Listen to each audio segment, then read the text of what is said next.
Welcome, everyone. My name is Laura Lubbers, and I am the Chief Scientific Officer of Citizens United for Research in Epilepsy, or CURE. I want to thank all of you for joining us today. CURE is pleased to continue our Leaders in Epilepsy Research webinar series, which consists of webinars throughout the year that highlight some of the key research that's being done on epilepsy. Today's webinar, which is being sponsored by our friends at Synovian, will focus on a relatively rare but catastrophic seizure disorder known as infantile spasms, also referred to as West syndrome, and it will be presented by Dr. Sean Hussain. CURE's mission is to find a cure for epilepsy by promoting and funding patient-focused research. This year, we're celebrating 20 years of impact in the field of epilepsy research. CURE has been instrumental in advancing research in many areas, including infantile spasms, post-traumatic epilepsy, sudden unexpected death in epilepsy or SUDEP, and genetics, just to name a few. Today's webinar is entitled Diagnosis and Treatment Challenges of Infantile Spasms, and we'll discuss the importance of early detection for infantile spasms, as many symptoms can be easily overlooked or mistaken. In addition, some of the promising advances in both the diagnosis and treatment of infantile spasms will be highlighted.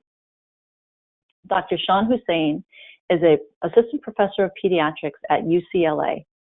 He's the director of the UCLA Infantile Spasms Program and is the inaugural recipient of the Elsie and Isaac Fogelman Endowed Chair in Pediatric Neurology. The focus of his clinical and research endeavors is infantile spasms and other forms of severe pediatric epilepsy, including the syndromes of Lennox-Gastaut and Dravet. Before Dr. Hussain begins, I'd like to encourage everyone to ask questions.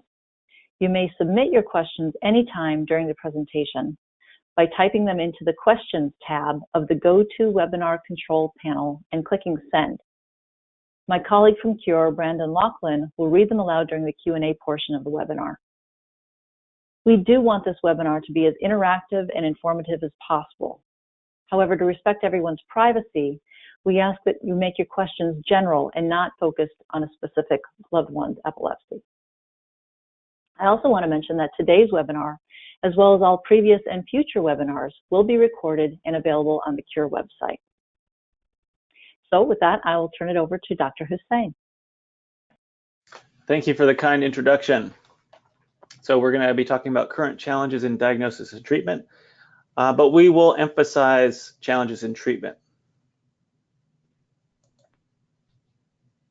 So first, some disclosures. I have fortunately or unfortunately received support from multiple pharmaceutical partners who are developing therapies for infantile spasms and epilepsy in general. So keep those in mind as you consider what I have to say. So first, some terminology. Infantile spasms is really the same thing as epileptic spasms. Epileptic spasms has been a relatively new term that has been applied, and it's been inspired by the observation that infantile spasms can happen in older children or even adults. But don't worry about this distinction. They really refer to the same thing, this seizure type that we're going to be talking about today. The second terminology to discuss is West syndrome.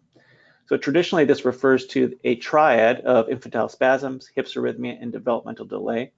And this term is often used interchangeably with West syndrome as well.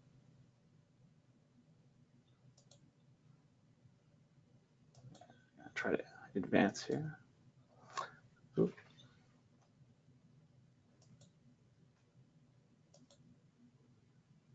Sorry, we've gone a little bit ahead of ourselves here. Brandon, if you can go back a few slides, that'd be great.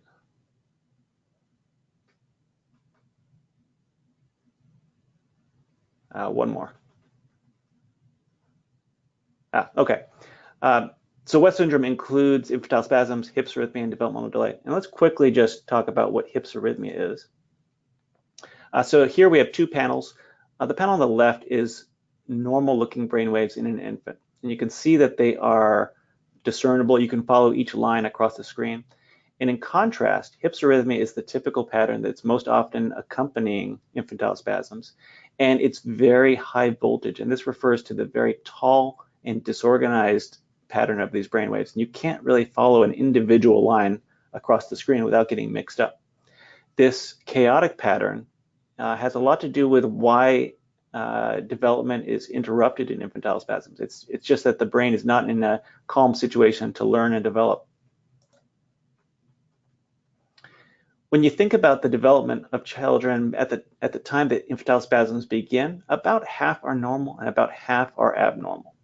And our job when we see the onset of infantile spasms is to protect development as best we can, no matter how much damage has already been done. The other big challenge is knowing, to what extent development is abnormal because of infantile spasms or because of the causes of infantile spasms. And that's a really tough judgment to make on an individual patient basis. But we know in general there's a combination of those two things going on. We often use the term etiology, and this just means the cause of infantile spasms. And despite a lot of advances in neuroimaging and genetics, still about 33%, 1/3 of cases, have no known cause. When we think about categories of the causes of infantile spasms, there's a pretty big variety, and the main categories are structural abnormalities, things like stroke or hypoxic ischemic encephalopathy, malformations of the brain like cortical dysplasia. There are a whole host and a growing list of genetic causes of infantile spasms. There are a few metabolic causes, but again, still many are unknown. And you can see that if you add up all of these bars, you get to more than 100%. And that's because a lot of these disorders are overlapping.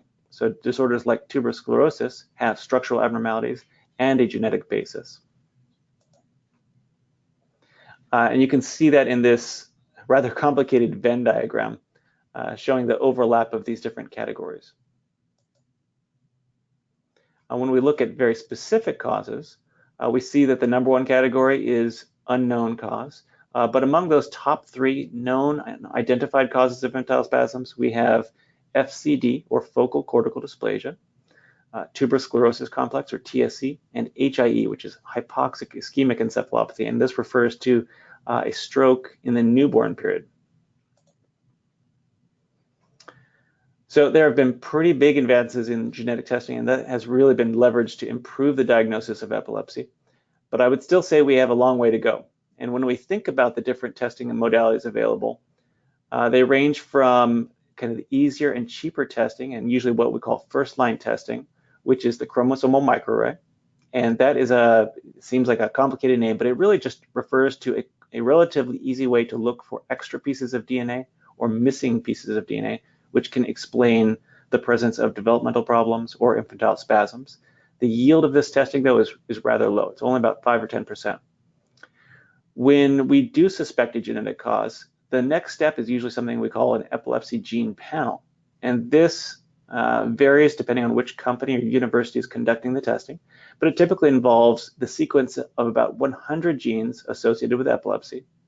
And the yield there is better than a microarray, but it's still modest. It's only about 20%. In those situations in which a gene panel doesn't give us an answer, we then proceed to a modality called clinical exome sequencing, or whole exome sequencing. And this is a relatively broad spectrum testing, meaning that we don't just sequence 100 genes associated with epilepsy. We actually sequence every single gene. And at latest count, that's about 22,000 genes. And you can get a diagnosis yield of about 40% if you sequence all of the genes of a patient and both of their parents. It's that process where you sequence all 3 people is called trio exome sequencing. But you'll still see that the majority of cases, even when we suspect a genetic cause, still go undiagnosed. There is also a lot of fanfare surrounding the development and progress in whole genome sequencing. So not just sequencing the DNA that codes for specific genes and proteins, but all of the DNA in between. That we know that DNA is actually very important, even though a lot of it does not actually code for protein sequences. But our ability to interpret that data is still very much in the early stages, and the diagnostic yield of genome sequencing is only a shade better than exome sequencing at this point.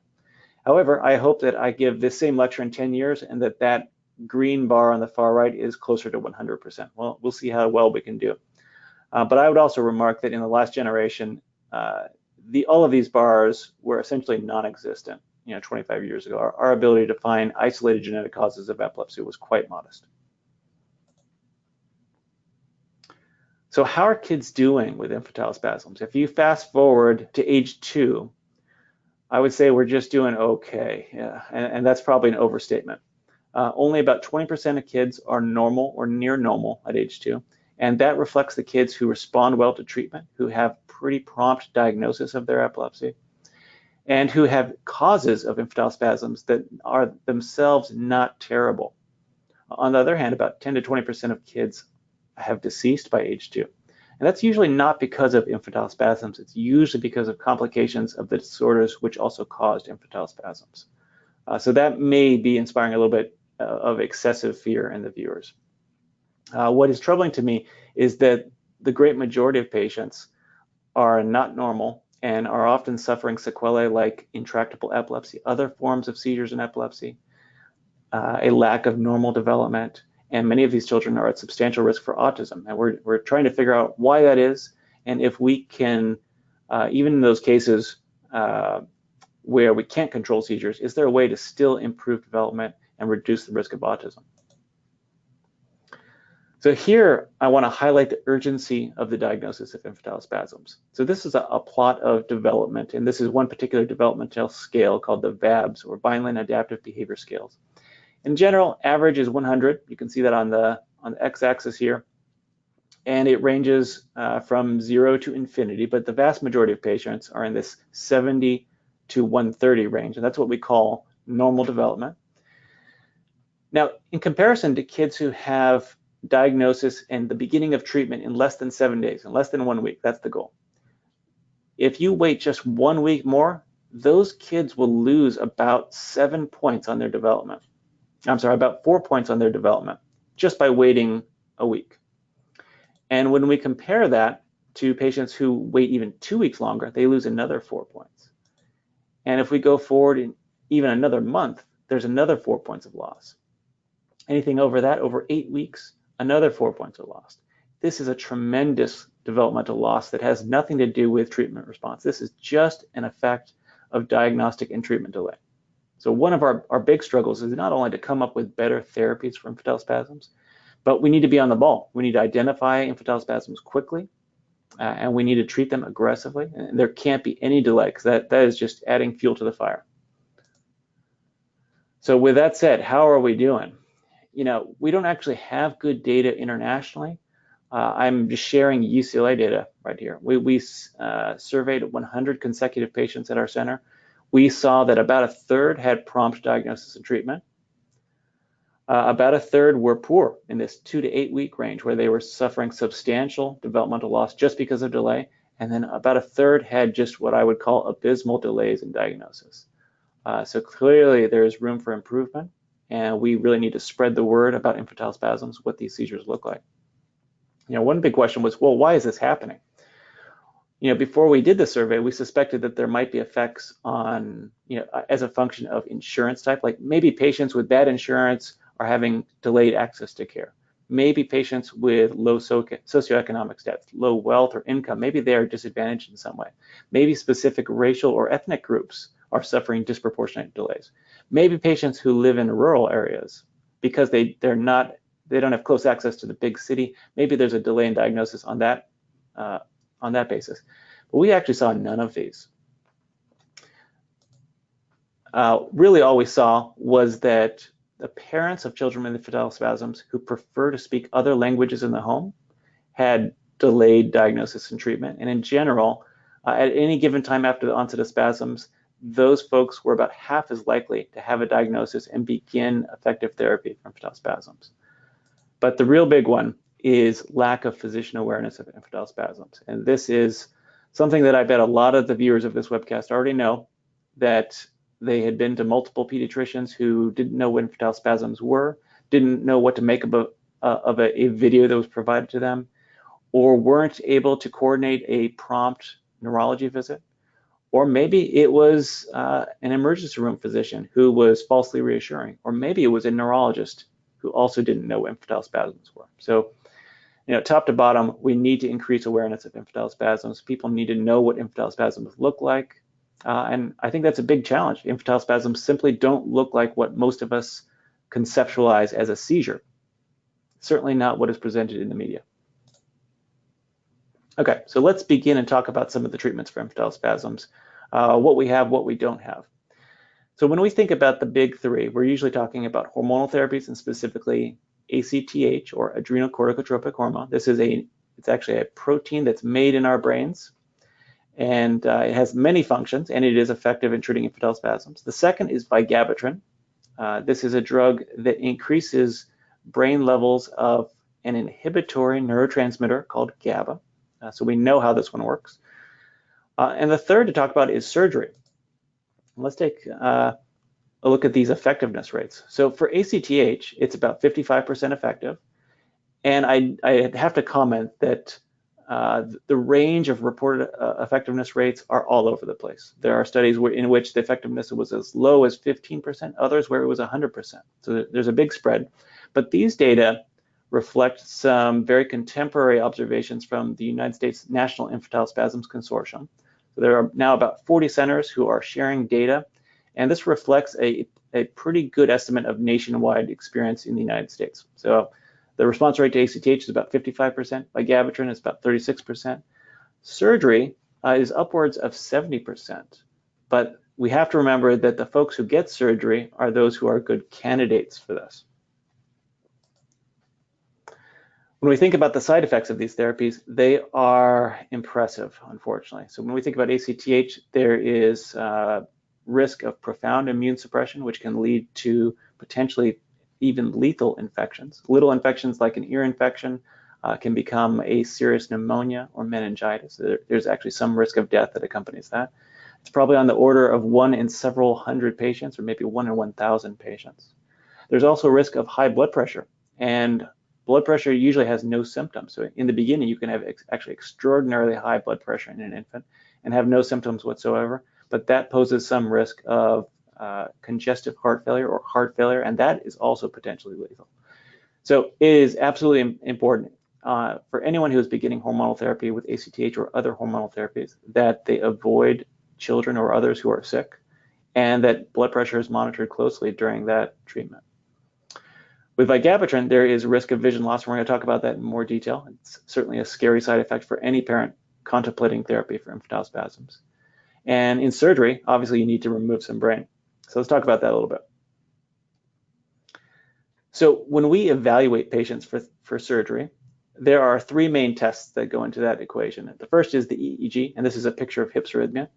The second is the MRI, and here's a picture of a small tumor. And the third is called a PET scan, or positron emission tomography. This is a metabolic test that looks at how the brain uses sugar. And it turns out the areas of the brain that are the source of seizures tend to be very quiet most of the time, that they are not using much sugar, they're very inactive, and that during seizures or during infantile spasms, they are very metabolically active. And this is a picture of an image from a patient who had a source of infantile spasms at the lower right side of that image. So if we looked at these 3 studies for a patient, we would say that they're probably not a good candidate because the EEG looks like it's bad everywhere. The MRI is showing a problem on the left side of the image. The PET scan is showing a problem on the right side of the image. Things aren't matching up. When they do match up, though, those tend to identify good surgical candidates where we can simply remove a piece of likely non-functioning brain, which is nevertheless the source of seizures. So let's look at a different example. So in this case, we've got an MRI image that has an abnormality on the left side of the image. Same thing on the PET scan. And this right-sided image is what we call an MRI PET fusion. So this is a digital fusion of the MRI image and the PET image, and it provides the best way to detect even subtle abnormalities that can cause infantile spasms. So this was a patient who was a good surgical candidate, and the next slide will show you what we did. So this is a picture. I should have told you to avert your eyes if you're queasy. This is actually a picture of this patient's brain in the operating room, and we're performing a procedure called electrocorticography as the last final step to evaluate surgical candidacy and figure out the exact margins of the resection. And here is a picture of before and after the surgery, and you can see that there was a pretty clear abnormality on the left side of that left-sided image, and that on the right bigger image, there's a big hole where the brain was taken out. This patient had a functional hemispherectomy and is now essentially normal. So in good surgical candidates, surgery is a great option, especially when they fail initial therapy with hormonal therapy or Vigabatrin. But returning back to this table, we have to also consider the costs of therapy, and these are unfortunately astronomical. When you look at ACTH, it is an exceptionally expensive therapy, upwards of $100,000 for a course of therapy. Vigabatrin is similarly quite expensive, about $60,000 for a typical course of therapy. Surgery is no bargain either. Typically exceeds more than $100,000 when you think about all of the costs that are entailed. But there is some debate, and we need to consider different hormonal therapies and their relative effectiveness and cost. So ACTH and prednisolone are pretty similar. So ACTH, as we discussed before, is a protein that's made in the brain. It travels down to the kidney, and the kidney makes a hormone called cortisol. Now, cortisol and prednisolone are nearly identical. So when we give prednisolone, it's as though we're skipping some of the body's natural steps. What is unclear, though, is that ACTH may have other effects directly in the brain that may be beneficial and which prednisolone can't provide. So we actually don't know which of these is most effective, and there's a lot of debate, that's much of which is beyond the scope of our brief talk today. When we think about those response rates, this is debated. In my view, I think these response rates are actually quite similar, and that opinion has been substantiated by experience with the National Infantile Spasms Consortium. The response rate for both of these therapies is in the 40 to 60% range. Side effects are substantial for both. As we described, there is significant risk of infection, significant risk of high blood pressure and other effects, which I believe are identical for these two therapies. There's a big difference in cost, and I'm not even sure you can make out this on your image, but the cost of ACTH in general is in this $125,000 range. A typical course of prednisolone is less than $100, and that may not even show up in your image. But it's also important to put these costs in perspective. So here we're plotting the cost of ACTH versus treatment failure. And when you look at the devastation of treatment failure for infantile spasms, you are looking at an incredible price tag. When you think about the cost of lifetime support, of multiple hospitalizations, other diagnostic procedures, it's incredible. And on average, that is in the range of about $7 million over a lifetime. So when you think about $7 million compared to the seemingly high price tag of ACTH, it makes ACTH look like a bargain. So I think it's important that we keep those incredible costs in perspective. So Vigabatrin. So Vigabatrin is the generic name of the drug. Until recently, it was only available in the United States as the branded product called Sabril. That market exclusivity just expired, and there are now 3 manufacturers who are authorized to distribute Vigabatrin. So it goes by many names now. And many people in the audience are probably thinking, well, is it actually okay to use these non-branded forms of Vigabatrin? I would say that so far, there's no signal that there's a problem with those other forms of Vigabatrin. It's a relatively easy molecule to make. And so far, I have not encountered any problems with the generic product, and I've not heard of any compelling stories of issues with those generic products. Now, when we talk about response rate, it really depends on the cause of infantile spasms. So Vigabatrin in children with tuberous sclerosis complex is actually exceptionally effective, and reported response rates vary all over the place. The figure here is derived from UCLA data, and it's almost effective in 60% of cases among children with TSC. Those without TSC don't seem to respond as well to Vigabatrin. The response rates are considerably more modest and in the range of about 30 to 40%.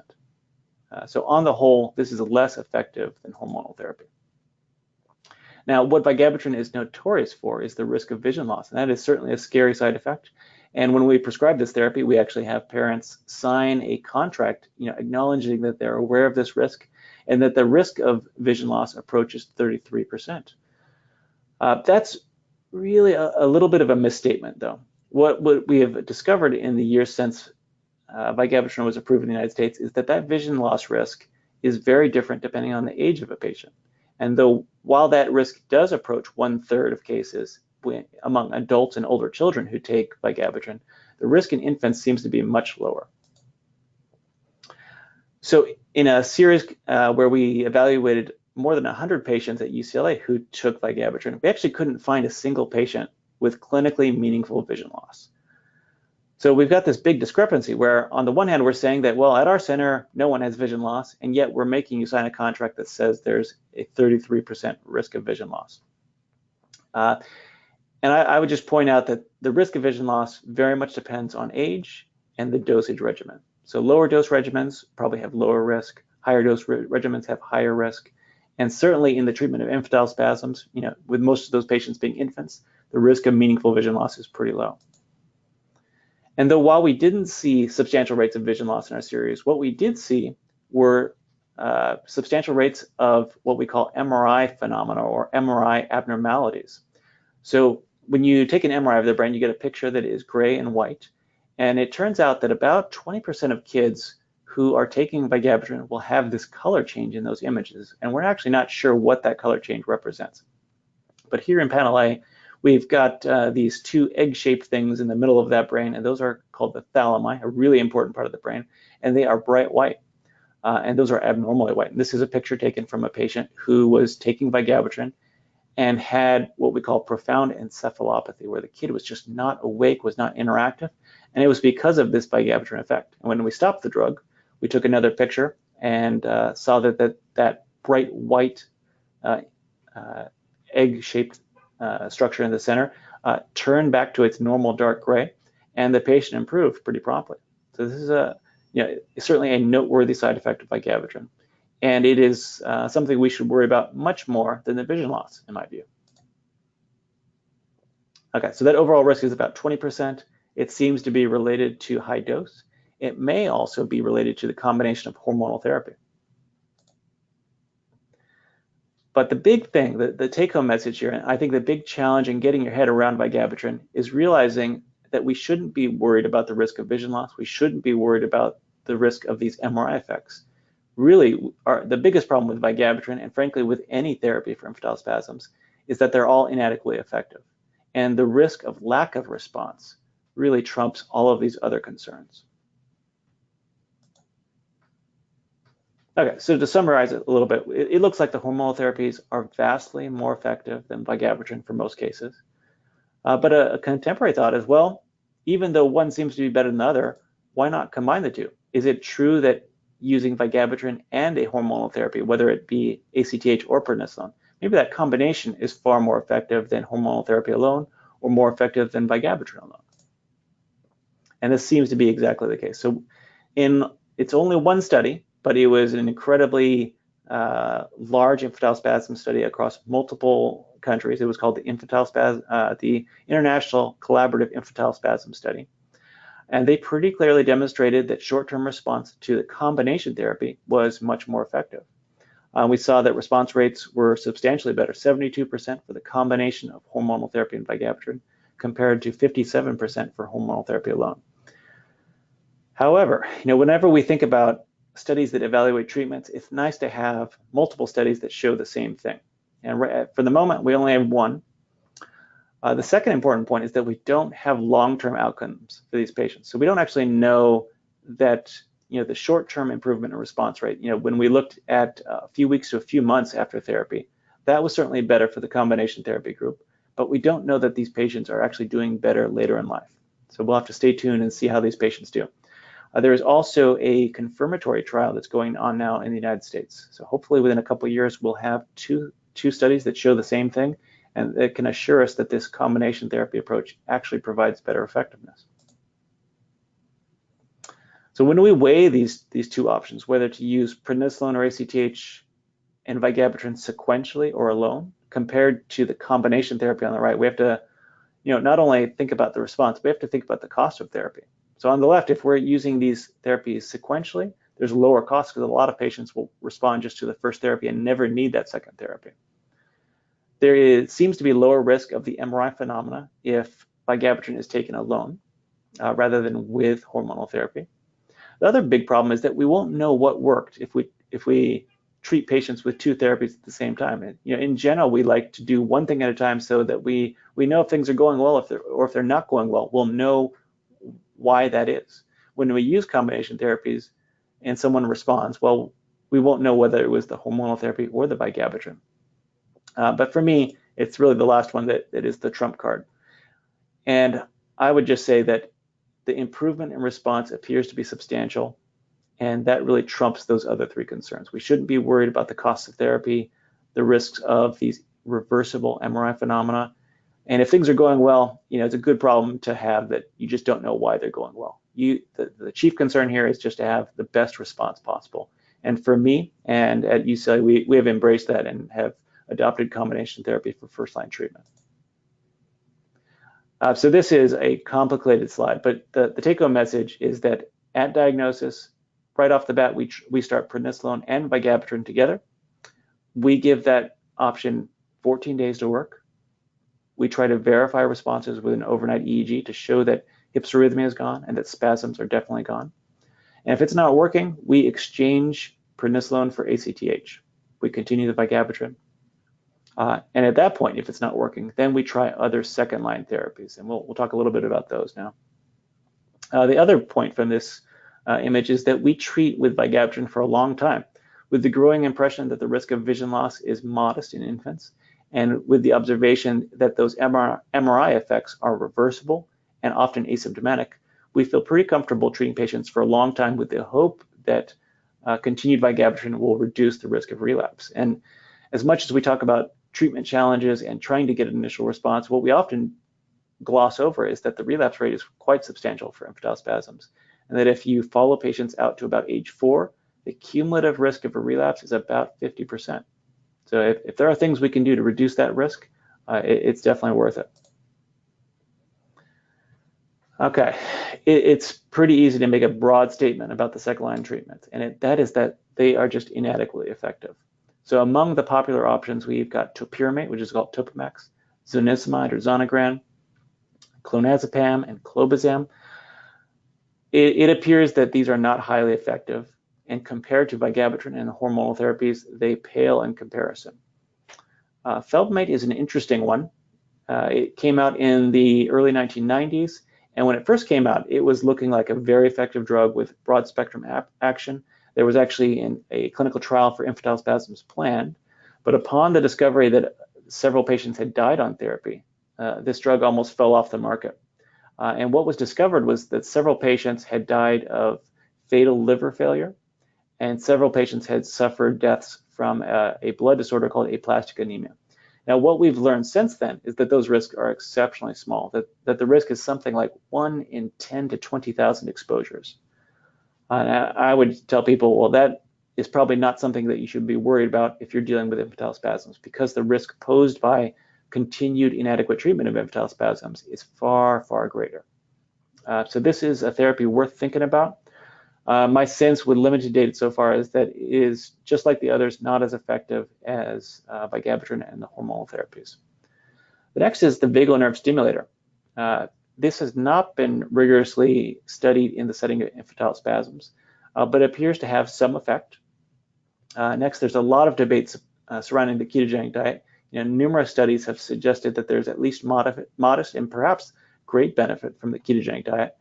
My biggest problem with this therapy is that it often takes quite a while to work. When we think about most other forms of epilepsy, it takes several months to get the great response. So although it's a great therapy for refractory seizures in general, it's not clear that it is a go-to therapy for infantile spasms. At least at UCLA, in the treatment of patients who had had long delay in treatment and had often failed multiple therapies, including the first-line therapies, the ketogenic diet has not been highly effective. But I would say we still have some homework to do. It would be great if there was a great randomized clinical trial showing that the ketogenic diet is actually effective. It could be something that could be used at the same time as Vigabatrin or even the hormonal therapies. So there's definitely some potential there.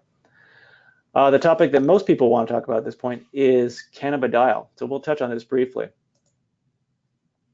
Okay, so almost everyone in the audience, I'm sure, has heard of CBD oil or Charlotte's Web and multiple other products that are derived from the cannabis plant or from hemp. And there are kind of 3 different products to think about. One is the Charlotte's Web and similar products, which we term artisanal cannabis extracts or cannabidiol enriched cannabis extracts. These are essentially extracts that have been derived from an entire or whole plant, plants that have been bred to have lots of cannabidiol and very little THC, the chemical that is responsible for the high and euphoria of cannabis. In great contrast, there are several pharmaceutical products, and the two being Epidiolex, which is a purified cannabidiol that's marketed and will likely get FDA approval for the treatment of Dravet and Lennox-Gastaut syndromes probably this month.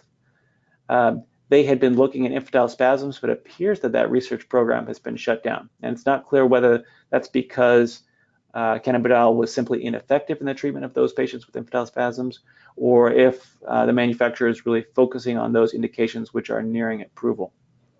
The third product is a synthetic cannabidiol. So this is a product that was never in a plant, but was made in a laboratory.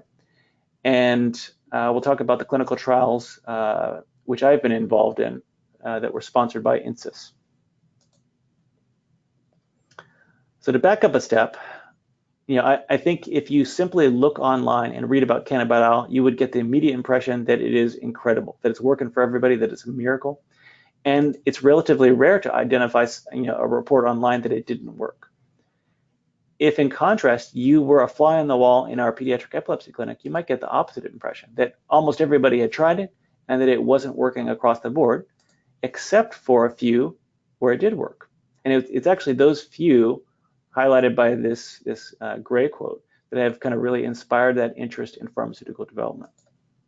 So our job was to reconcile these drastically different viewpoints online and in our clinic, figure out what was going on. To do that, we conducted a relatively crude survey where we recruited parents online who endorsed the use of these products and asked them, well, how were things going? And what we found was that patients with infantile spasms or Lennox-Gastaut syndrome were doing pretty darn well, that upwards of 90% were seeing benefit and that 13% were seizure-free. And that was true as well for those with Dravet syndrome or SMEI, severe myoclonic epilepsy of infancy. And similarly true for parents who were treating their children with other forms of epilepsy. This observation prompted what we call a phase 2 trial, where we simply took patients who had failed both ACTH and Vigabatrin, did an overnight video EEG, confirmed their spasms, looked to see how bad the hypsarrhythmia was, and then treated those patients for 14 days with a relatively high dose of cannabidiol, and then repeated that video EEG on day 14. And then we had a blinded EEG reviewer look at those EEGs and try to say, was there a difference between those EEGs? Was one better than the other? Was there a complete response? And what we found that we treated 9 patients and there was just one responder. So that was a little bit of a letdown, but the thing to keep in mind was that those patients who had failed prednisolone and ACTH and Vigabatrin had a relatively low likelihood of responding to an effective therapy in those next 2 weeks. So when you think about the spontaneous resolution of infantile spasms, it's about 1% every 2 weeks. So compared to 1%, that 1 in 9 response rate is actually pretty good. And that has actually inspired a much bigger study now. So also that one responder. So although the other 8 patients had no response whatsoever, that there was no benefit in their EEG, so the burden of hypsarrhythmia was unchanged, this one patient seemed to have responded on the first day. The parent in follow-up said that there were no spasms for the first 5 days, that there was a single cluster of spasms from the 6th day, and none up until the follow-up EEG at 2 weeks. So when we looked at this patient's EEG, it was also dramatically better. And our blinded reviewer endorsed that there wasn't indeed a difference between these 2 EEGs. And even though that person didn't know which EEG was which, they identified that the day 14 EEG was substantially better. Now, unfortunately, this patient also relapsed several days after that. So there was not enduring freedom from infantile spasms, but there was not return of hypsarrhythmia. And this patient's burden at most recent follow-up had not gone anywhere close to baseline. So there's definitely the hope based on this really severe group of patients with infantile spasms that cannabidiol may have a role. So the next step is what we call a phase 3 trial, and this was just launched with the goal of recruiting 180 patients and randomizing them to 2 treatment arms. And these are new patients who have not failed any therapies and have not been treated for infantile spasms. So right off the bat, they would be randomized to either get Vigabatrin plus a placebo, a sugar pill essentially, or Vigabatrin and cannabidiol together.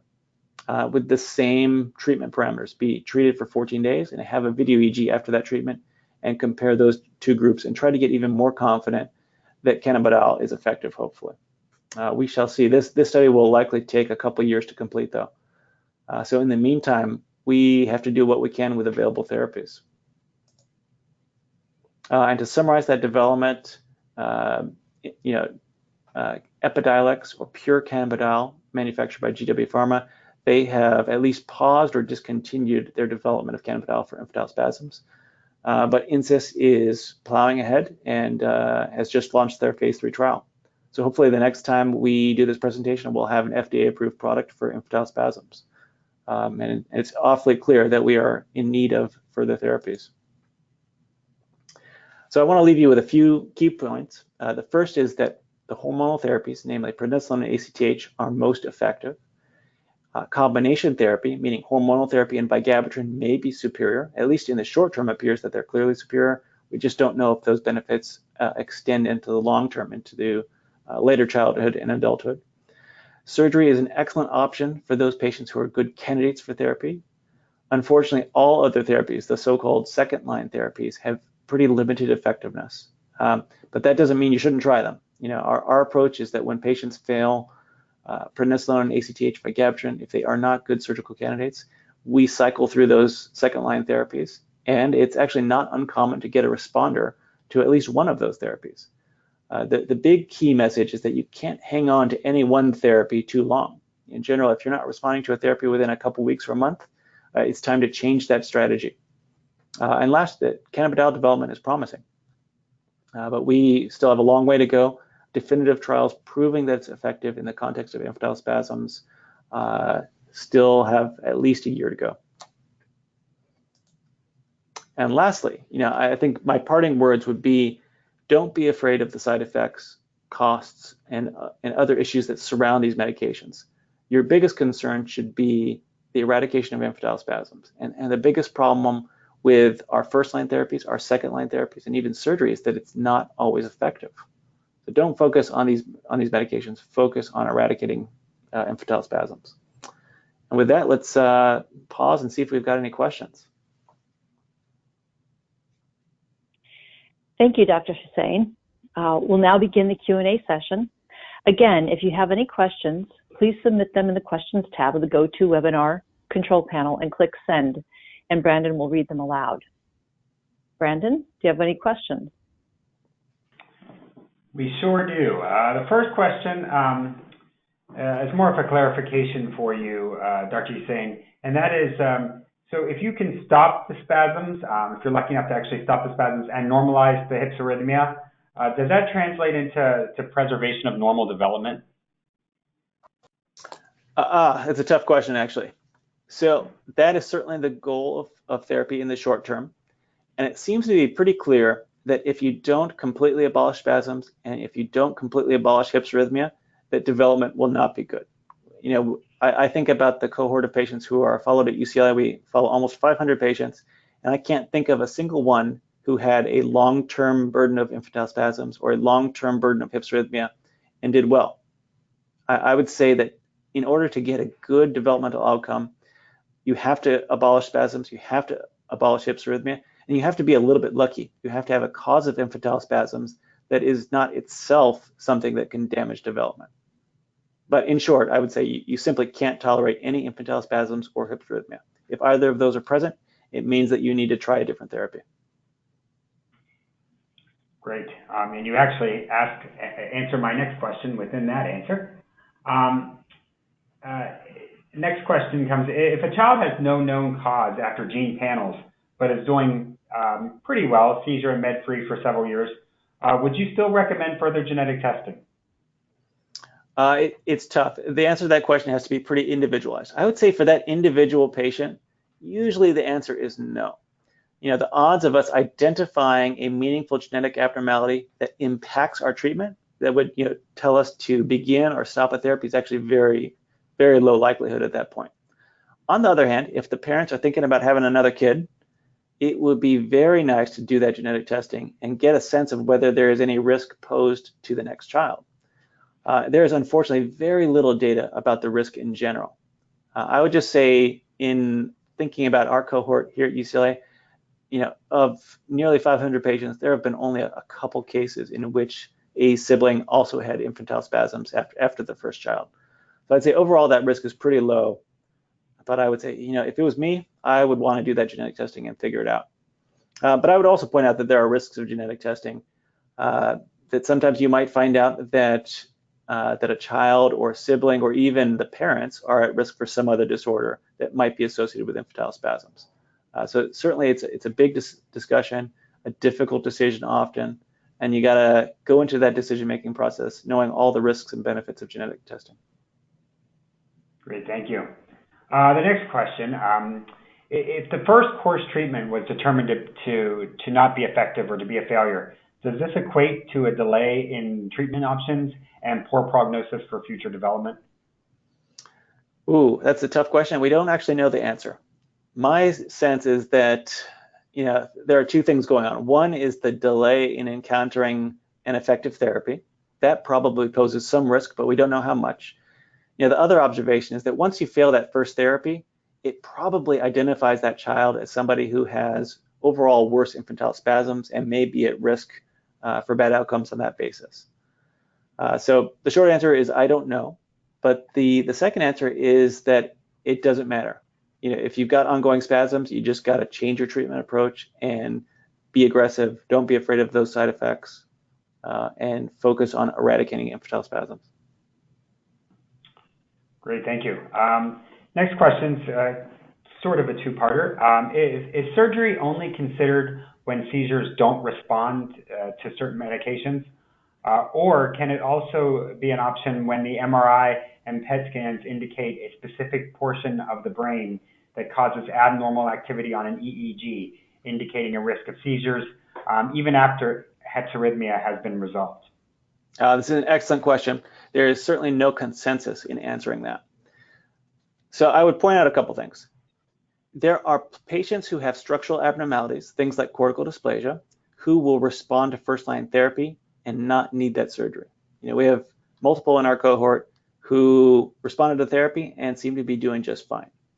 I will also tell you that there are patients with that exact story where they had infantile spasms, they had a lesion that could have been removed, they responded to therapy, and we said, well, you don't have hypsarrhythmia, you don't have spasms, you seem to be doing well developmentally. And then several years later, or a decade later, we have either the return of infantile spasms or epileptic spasms, or the return of other types of seizures.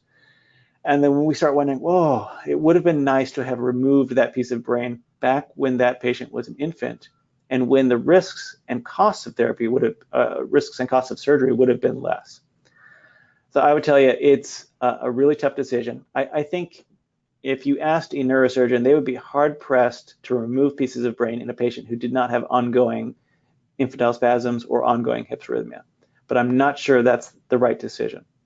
I would put it this way, though. If you have ongoing spasms or hypsarrhythmia and you have identified a lesion that can be removed to potentially cure infantile spasms, that is almost always the right path.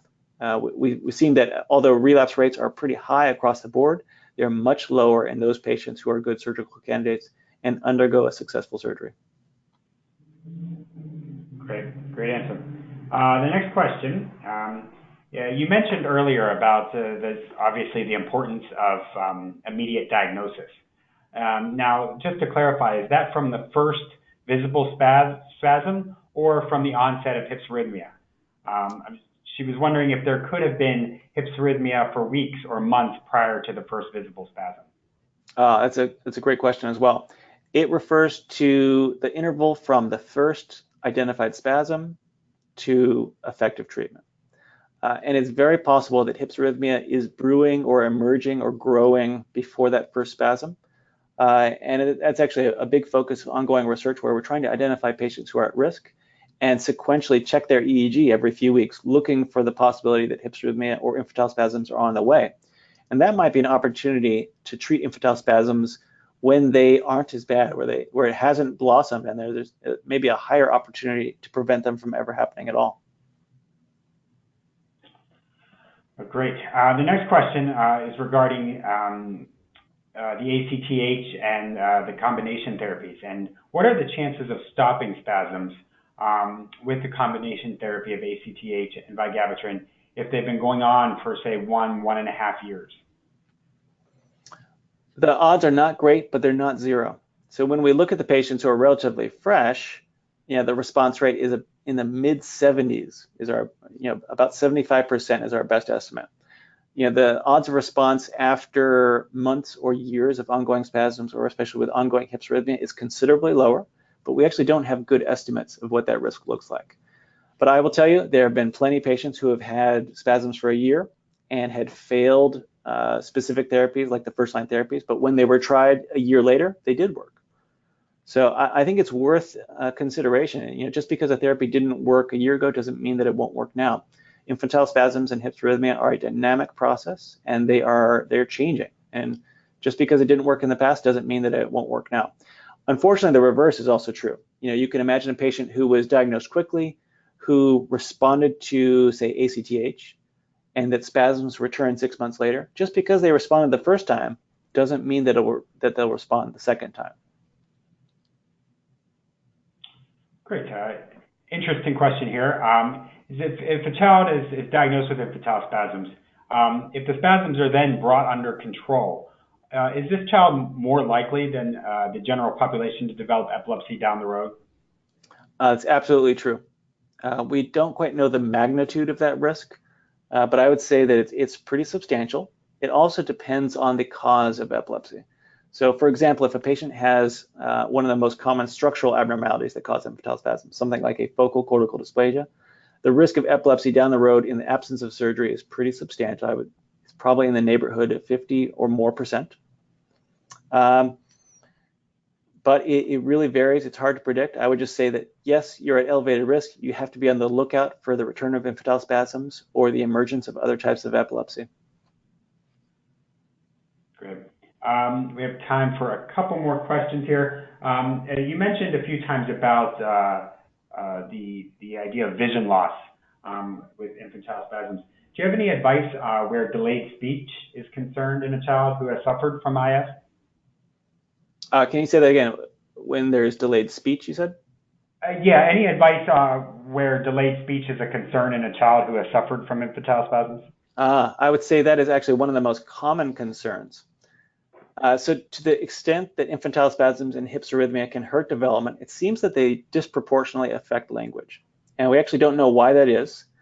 When we conceptualize infantile spasms, they are a form of seizure and epilepsy that hijacks the entire brain. But it seems like they have a disproportionate impact on the temporal lobes. And this is inspired by several lines of data. But the temporal lobes are very important, especially the left temporal lobe in most patients, for kind of processing and understanding language. And that seems to be a pretty big barrier for graduates of infantile spasms, including those who have responded pretty quickly to therapy. So we have a very low threshold for referring patients for speech therapy. I would say in many cases, especially those patients who have responded robustly and quickly to therapy, that a lot of them are actually very good responders to speech therapy. So it is something that is actionable. But it's also not something that should be too alarming. I would say that there are many, many patients who have good outcomes after infantile spasms, and many of them had some degree of speech delay. Okay, great. I'm going to try to get two more questions in here, right here at the end. This one is regarding the diagnosis of infantile spasms. Can other seizure types early on mask the presence of infantile spasms? Absolutely. To the extent that infantile spasms are sometimes subtle and don't really register with most people. When you think about the general public, if they saw a video of a child having infantile spasms, most people would not say, oh, that looks like a seizure. They would say, like, I'm not sure what that is.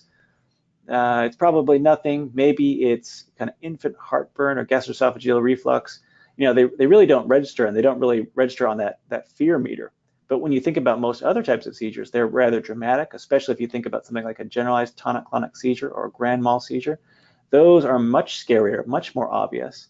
And if you imagine a patient who was having both generalized tonic-clonic seizures and infantile spasms, it's pretty easy to see how everyone's attention, not parents, pediatricians, neurologists, they would likely be focused on those generalized tonic-clonic seizures because they're so dramatic.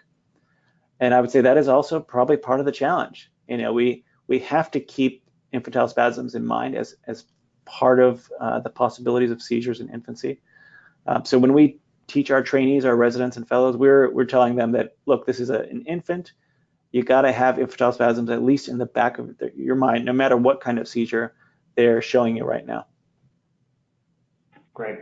Last question. We'll end on a question regarding treatment. One of the questions was if Vigabatrin is known to cause myoclonic jerks, and if so, and these are deemed not to be epileptic, can these stop once the child is weaned? So this is not exactly clear. I would say that there's a pretty widespread rumor, at least, that Vigabatrin can cause myoclonic jerks or myoclonic seizures, and they can be classified as epileptic or non-epileptic. And I would say, don't worry about any of that. It seems to be, and I would say, I think it's probably true that a minority of patients who are treated with Vigabatrin have either worsening or the emergence of myoclonic seizures, and that they are reversible after stopping Vigabatrin therapy. The big question is, well, if Vigabatrin is working to stop the spasms, should you stop the Vigabatrin to make those myoclonic jerks or myoclonic seizures better? And I think that has to be considered on a case-by-case basis. Great. Thank you very much. I'll turn it back over to Laura now. Thank you. Great. Thank you. This concludes our webinar about infantile spasms. We do want to give you a special thank you to Dr. Hussain for a terrific and very informative presentation, and to Synovian for sponsoring today's webinar. I do want to just remind everybody to always talk to your doctor about treatment options for your loved one. And I'd also like to thank you for joining us today and engaging in such great questions.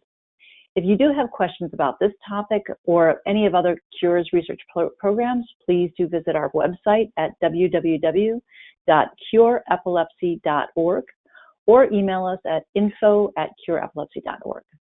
Thank you again, and please join us for our next webinar, which is entitled Epilepsy's Impact on Memory and Cognition Over Time, which will be presented by Dr. Bruce Herman from the University of Wisconsin. That webinar is scheduled to take place on Monday, July 9th at 1 p.m. Eastern Time.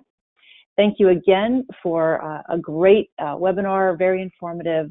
Hope that this information is helpful to you. Thank you. Thank you.